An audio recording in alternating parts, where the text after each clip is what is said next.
Eu sou a Karen Denise, neuropsicopedagoga, e eu transformo a vida de profissionais que desejam começar os seus atendimentos e viver de neuropsicopedagogia. Aquela questão, Karen, que a neuropsicopedagogia é uma ocupação, igual a pedagogia. Que surgiu uma dúvida aqui. Fala a dúvida. Tá. Para fins de aposentadoria, a neuropsicopedagogia ainda não é reconhecida como profissional, tendo que pagar uma associação para garantir direitos? Não, você tem que pagar o INSS, Fundo de Garantia, você tem que pagar os tributos que são de direito para uma aposentadoria. Mas enquanto ocupação, ela é regulamentada para você ter uma carteira assinada, para você fazer a sua contribuição com o INSS, né, com a Previdência Privada, Previdência Pública, Previdência Social, enfim. Na escola te contratar como você vai ter todos os direitos. Pedagogo, quem é que é pedagogo? Eu sou pedagoga. Pedagogo não é profissão regulamentada nesse Brasil. E nem por isso os pedagogos não têm direito à aposentadoria, férias, 13º e afins, tá bom? Falaram que nem no meio nós temos um código. Temos sim, e eu já dei uma aula sobre isso, sobre o código MEI que a gente vai utilizar para o neuropsicopedagogo, tá? Eu dei uma aula.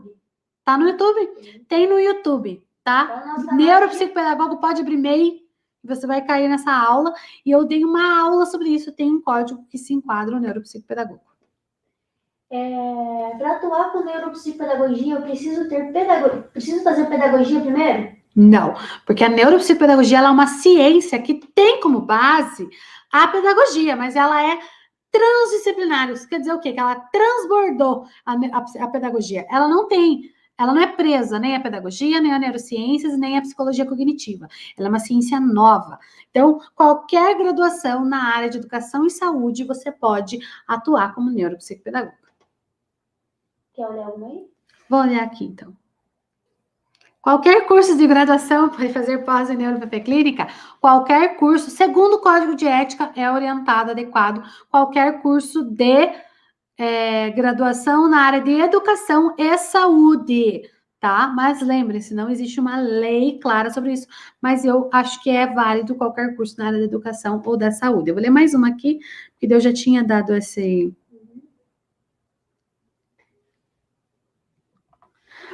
essa é interessante. Como atuar com neuropsicopedagogia sendo servidora pública, se eu não posso ser MEI? Gente, eu exonerei do meu cargo público em março deste ano e atuo com neuropsicopedagogia há pelo menos 5 anos. Como que você vai fazer isso? Você vai cadastrar como autônoma na sua cidade, ponto.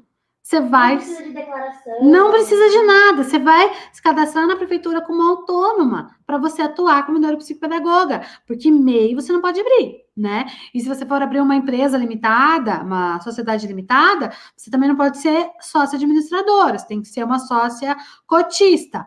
Mas, dependendo da prefeitura, isso mesmo, dependendo da prefeitura, pode ser MEI. Na minha prefeitura, Curitiba, não pode. Muitas cidades não podem. Algumas cidades podem. Desculpa, gente. Deixa eu puxar meu mesa para explicar. Algumas cidades podem, algumas não podem, tá? Então, assim, você vai ser autônoma, tá tudo bem. Autônomo e servidor público pode, porque você vai ser autônomo em neuropsicopedagogia, tá bom? Fique bem tranquila quanto a isso. Vou responder mais uma do Instagram, pode ser? Pode. Qual a diferença entre laudo diagnóstico e laudo clínico? Primeiro, que laudo clínico e laudo diagnóstico é o mesmo que é o laudo que o médico dá, tá? Então, a gente não faz esse laudo. Nós fazemos um laudo técnico, que é o resultado do nosso processo de avaliação, tá? E esse laudo técnico, ele vai constar algumas questões importantes, como, por exemplo, as hipóteses do porquê o sujeito não está aprendendo, não está tendo sucesso no processo de aprendizagem e quais os encaminhamentos necessários. Isso é um laudo técnico. A gente vai aplicar, né, nosso protocolo de avaliação e vai resultar disso um laudo técnico.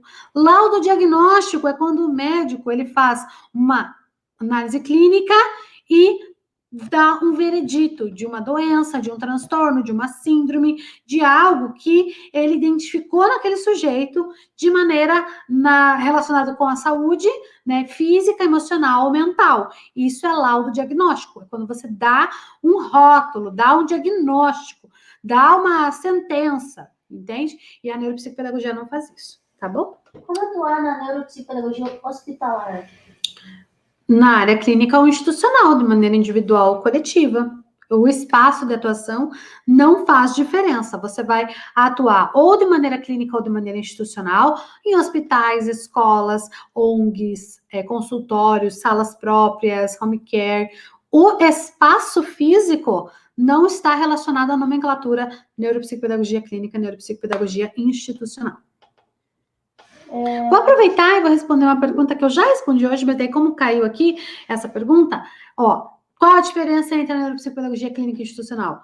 Não é um é clínica, o outro é instituição. É neuropsicopedagogia clínica, atendimento individualizado. Atendimento individualizado. Neuropsicopedagogia institucional, atendimento coletivo. Tá? Essa é a diferença.